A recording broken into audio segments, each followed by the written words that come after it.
new territory for us. This room is remodeled over the summer, so I'll watch the timer up we there. can That's hear you. fine. You're good? Okay, Yep. great. Thank you.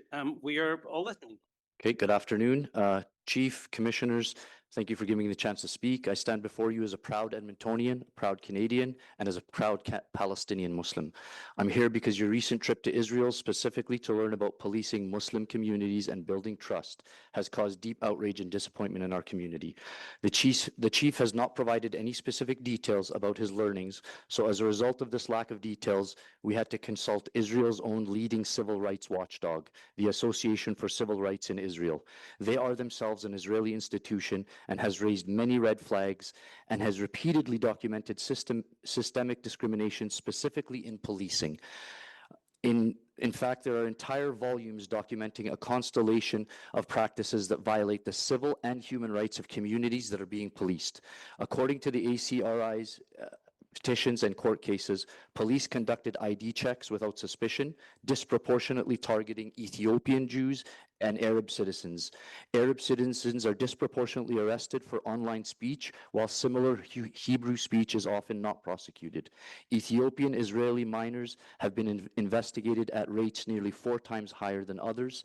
Failure of police to investigate discrimination in public facilities, discriminatory criminal enforcement against Arab citizens.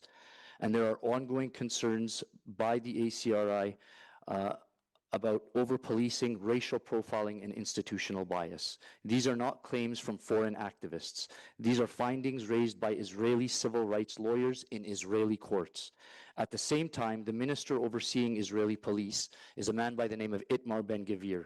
He has been indicted dozens of times and convicted multiple times, including in 2007 for incitement to racism and supporting a terrorist organization. This man was charged for terrorism in an Israeli court and is now the head of the police as the Minister of National Security. That is the context that I speak in today. So, Chief, when you say your biggest takeaway was how they build trust with Muslim communities, we are entitled to ask, trust according to whom? When Israel's own civil rights watchdog is litigating against its police for racial profiling, what exactly made it the model for community trust?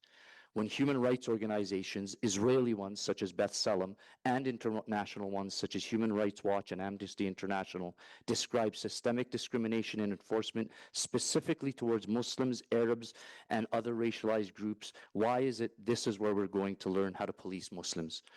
Because when you say your big takeaway was how they build trust with Muslim people that live within Israel, understand how it lands in my community.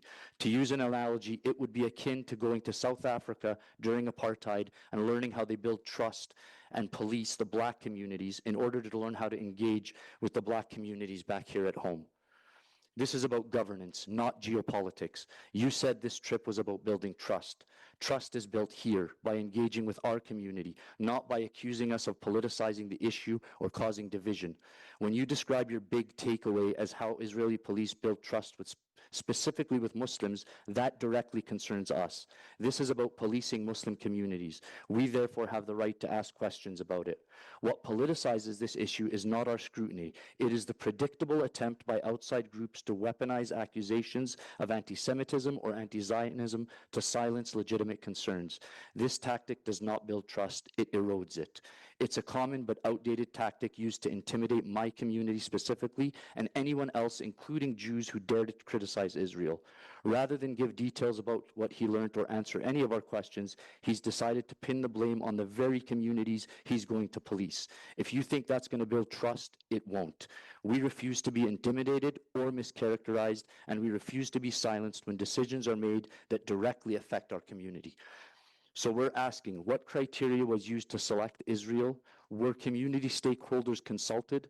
Will you commit to releasing a full public report of what you learned and what policies you intend to adopt? And what steps is the Commission taking to address the loss of confidence and trust in this decision? On a personal note, I have to say that, I've been someone who's led the protests in this city. I do the media for the Canada Palestine Cultural Association. I've been in schools talking about anti-Palestinian racism, and I'm one of the few people on the streets who worked with police and liaised. Even though my community said that I was a sellout or that I was working with people who were against us, I was one of the few that was and you can ask, there's thousands of pictures of me. I led the rallies. I know most of the cops who I would liaise with. This has completely destroyed that trust, and I don't see a way back from this. So I hope that there's a plan at least in place to try to get the trust of our community back, because I can assure you it's been lost. Thank you for letting me speak. Thank you very much, Mr. Qasqas. I'm gonna, sorry, I know we want to applaud and we may want to boo at times. If it starts with that, we won't get through this.